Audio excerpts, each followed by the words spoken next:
Where are you staying, my dears? The governor had a room prepared for us in the schoolhouse. The schoolhouse? Wouldn't you rather stay here? You'd be more comfortable. It's very kind, but we've a long day ahead of us. We don't want to bother you. I don't have much. But promise me you'll come for dinner tomorrow. For old time's sake. Of course. Poor lady. 21st day of February, 1687. My sweet Esther, I can't tell you how much I long to get home. This work in the mystical Scottish Highlands is exciting. I can't argue with that. But I miss the sweetness of our home. However, I know that the last few months I have left away from your loving arms will be the greatest benefit to me. Through this experience, I will increase my knowledge and all this I do to protect you from those dark worlds that swirl around us. It is your love and trust that pushes me into these mysterious entrenchments, that pushes me to do my best. It is for you that I do this, for when I can see the pride in your eyes, then I know what role I play on in this earth. I know that I can be stronger. I know I can do anything, as long as you look at me with that spark that is truly only yours. I am thinking of you. Yours, your love forever, Charles. 5th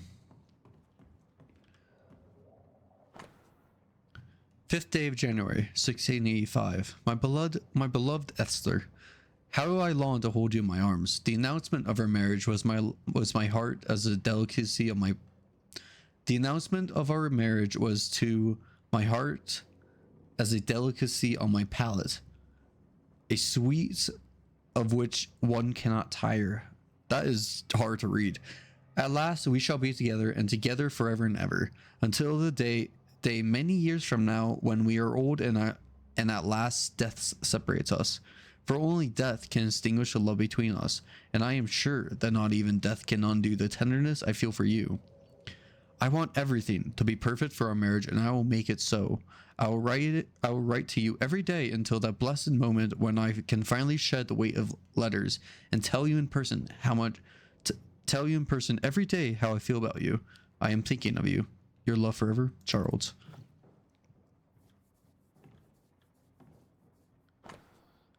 Twelfth day of August, 1694. My sweet Esther, I was down and yet you were there to support me. You are an angel from heaven to help me in my dark mission. You are the light that guides me through the darkness of the invisible. Ah, she is his muse. Sorry. And yet, I feel so sorry. So I don't know why. That part reminded me of Alan Wake. And yet, I feel so sorry for bringing you to this torture land. You know well that things are not as they should be in New Eden, and I am sorry to have you by my side, for I fear for your life. I wish we could have found a quiet corner of this land, there to raise our children. But I fear a curse. I think we should leave, or perhaps you should go ahead while I defend our home. Think about it, for I cannot bear the thought of darkness taking you away from me. Your love forever, Charles. That porcelain saw many a dinner-turned-lecture with Charles. I miss him so. So do we, Esther.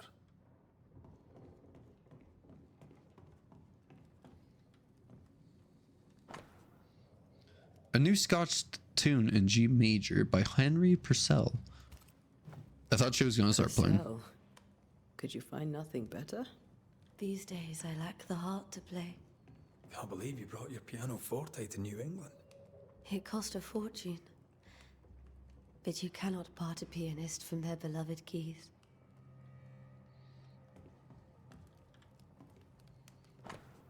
November 1694. My dearest Esther, how delighted I was to read your words. It is always a pleasure to hear from you and to know that you yourself and your beloved okay, wait.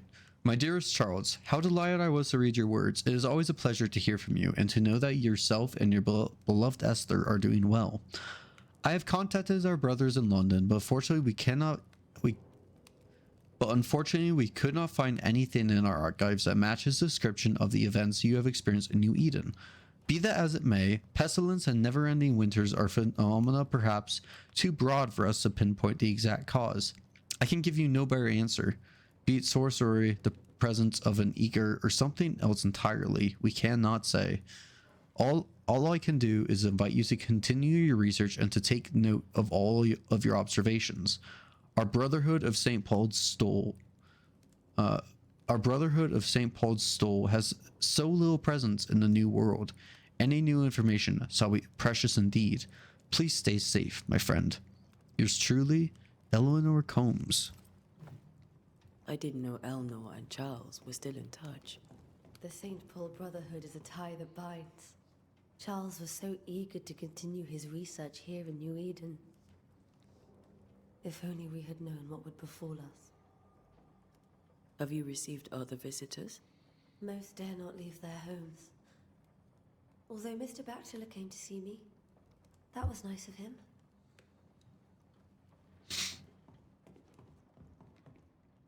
This is Charles's. It's like he never left.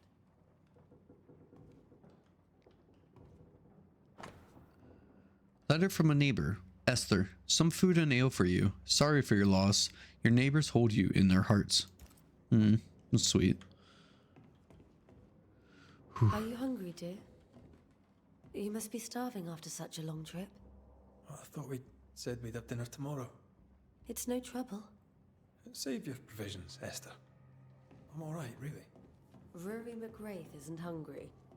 Truly, doomsday is upon us. Yeah, she called you a fat fuck, bud. Little chonky. What did I just read? Music essay. Sadness and Interval, or a study of the alien scale by Heinrich Petri.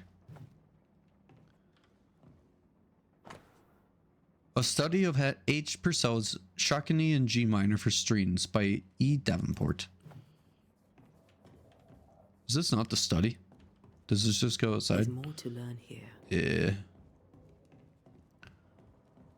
Will anything be new? Esther, I'm sorry to trouble you once more. How may I help? We'll keep looking around, if that's all right. I'll be here if you need me. I don't know why I thought we could find something else, but just figured I'd ask. Wait, where am I going?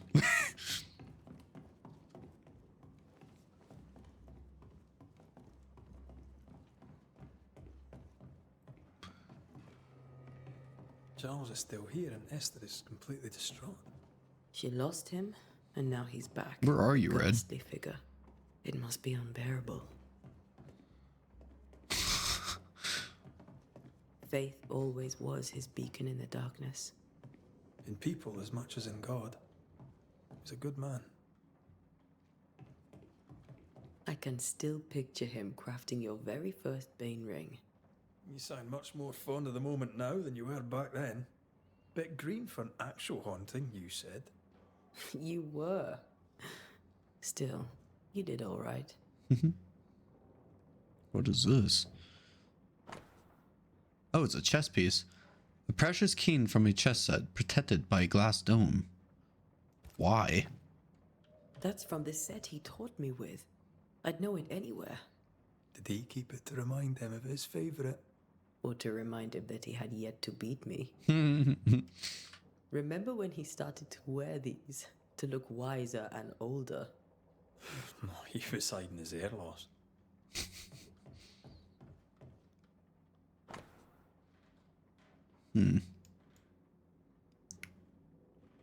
So New Eden.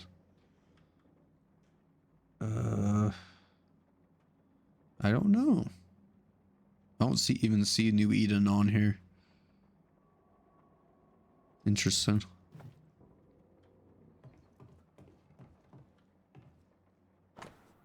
A cult book from Charles' personal collection, Todford de Toten, by Balthasar Hans Freinhofer.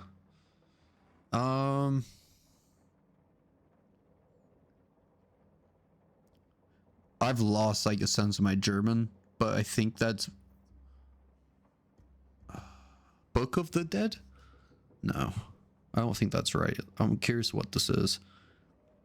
I haven't practiced my German in a little while. For die Toten.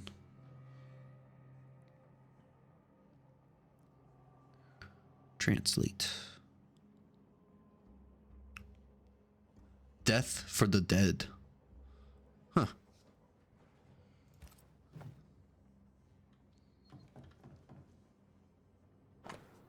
Charles notes. None on this side of the water and few on the other know that I came to New England as minister in order to pursue research into the New World on behalf of the Brotherhood of St. Paul's Stole.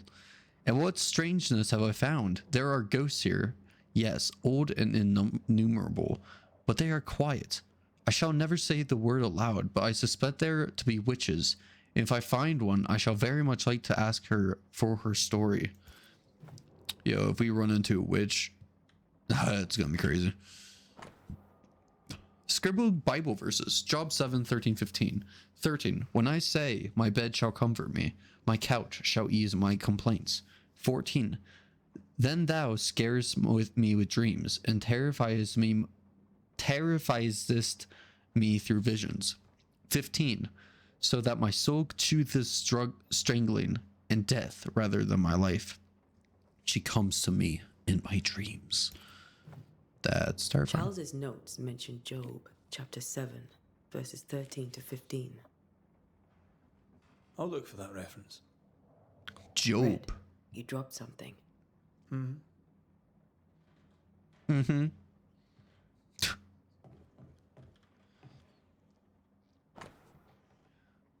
Theological book from Charles' personal collection. Formicarius. Interesting.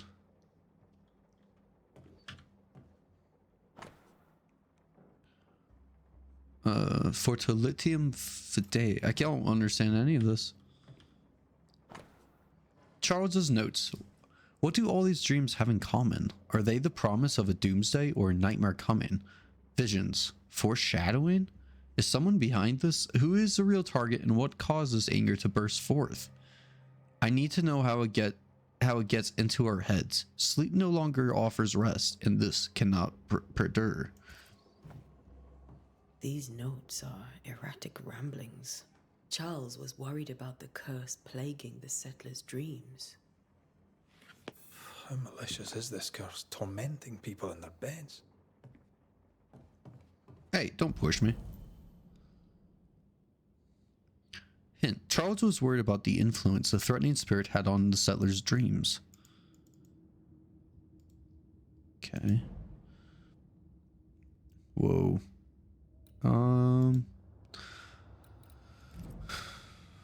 After seeing her husband's ghost, grieving widow Esther Davenport was deeply distressed.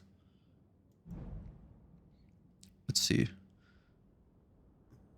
Although the path held surprises and many bad omens, Red and Antea at least... Oh wait, no, we read this already. I think. I actually don't know if we did. I think we have. Alright, we're done with the study.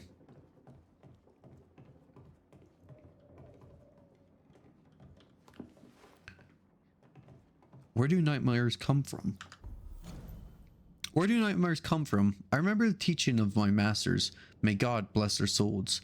Against the threatening unknown, when the common knowledge is not enough to understand the situation, the sagacious and pious man will wisely turn to the very roots of his art, the words, their meaning, and the power hidden in each of them. Nightmare has nothing to do with a nocturnal female horse, as in the French cauchemar or the German Nachtmare. Mare here comes Mare here comes from the 12th century Middle Dutch and means ghost or demon. A nightmare is not a puny fiend sneaking into bedrooms to suffocate the dreamers, but one of the rarest and most powerful spirit defined by its own purpose,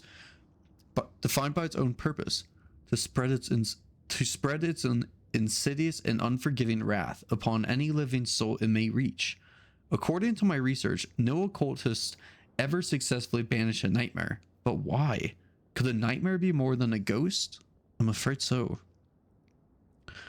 I remember a disturbing poem I read in London in my younger years about the terrifying abilities of such entity.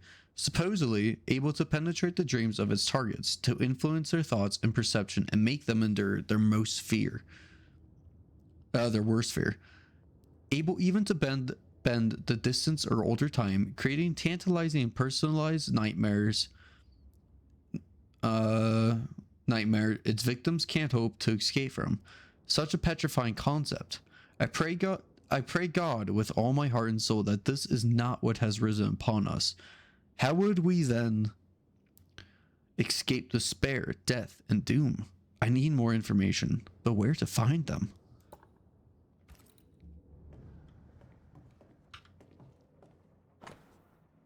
Charles Davenport's brooch. A silver brooch habitually worn by Charles Davenport, engraved with a distinctive three-hilted sword. Cool. Charles always wore this brooch. His things are untouched. Nothing's moved. Got enough books, Charles? See, the piano's not the only thing you paid a pretty penny to ship. Children's phasm. Lo, children are an heritage of the Lord, and the fruit of the womb in his reward. I am so bad at like Bible verses. Doctor's note: 3 drops of lavender oil in chamomile infusion before sleep. Wintergreen to rub between palms and behind ears 3 times a day. If restlessness persists, use lemon balm. Evelyn. I don't want to go to that quite yet. Remember how they used to argue about books we hadn't read? Like we weren't there? Oh, you actually listened. I'd always let my mind wander. Unsent letter to Esther's sister. My dearest sister, Charles is dead. I cannot tell right from left. I cannot tell which day it is, or how long ago my Charles departed. My world has come undone. Nothing happened as it was supposed to. I could not attend the burial. The shame of it. How I have failed my dear husband. I just could not find the strength to leave the house and walk to the place where Charles died, there to see him buried. Lord have mercy on us and guide our friends to us before it is too late. New Eden will not last much longer without my beloved husband to protect it. I do not have any words left in me, but I thought that you, who loved him so, should know of his passing. My love, Esther. Esther couldn't attend Charles's burial. Poor woman. That's terrible for her. Oh wait, now we have all 3? Or wait. Esther Davenport did not properly bid her husband farewell, and now suffers from it. So we start here. After seeing her husband's ghost, grieving widow Esther Davenport was deeply distressed. She did not bid her husband farewell and now suffers from it. And exhausted by her grief, Esther was unable to leave the house to attend her husband's burial. Esther never got to say farewell to Charles. I could have made him manifest. Now that we know why he might be back, we should go investigate the cemetery where he was found. Oh, finally. I want to see...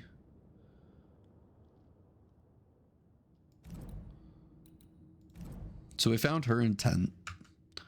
But now I guess we'll try to fill out the other side with Charles once we go to the cemetery.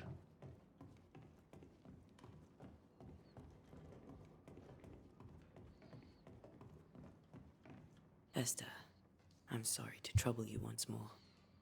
How may I help? You didn't go to your husband's funeral? Has the curse brought with it nightmares? Yes. I've had nightmares.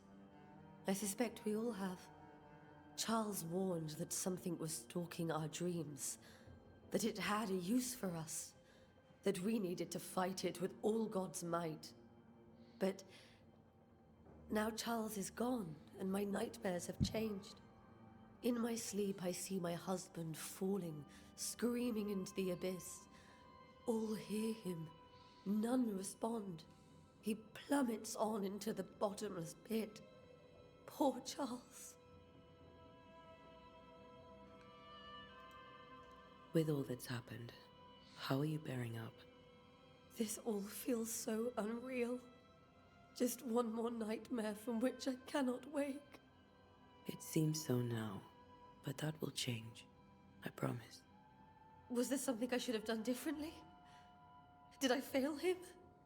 Did I fail Charles? None of this is your fault. I do not want to believe he is gone. He cannot be gone. I do not permit him to be gone. You're in pain, and that might have brought him back. Maybe he lingers because you suffer. We'll do what we can to ease your pain. And we'll do what we can for Charles.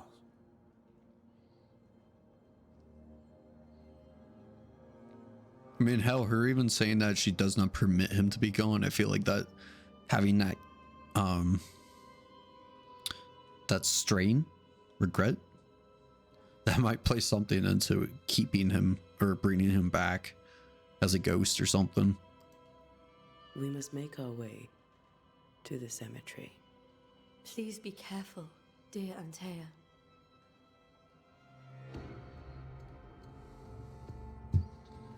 Oh shit. All right, guys, next episode, the cemetery.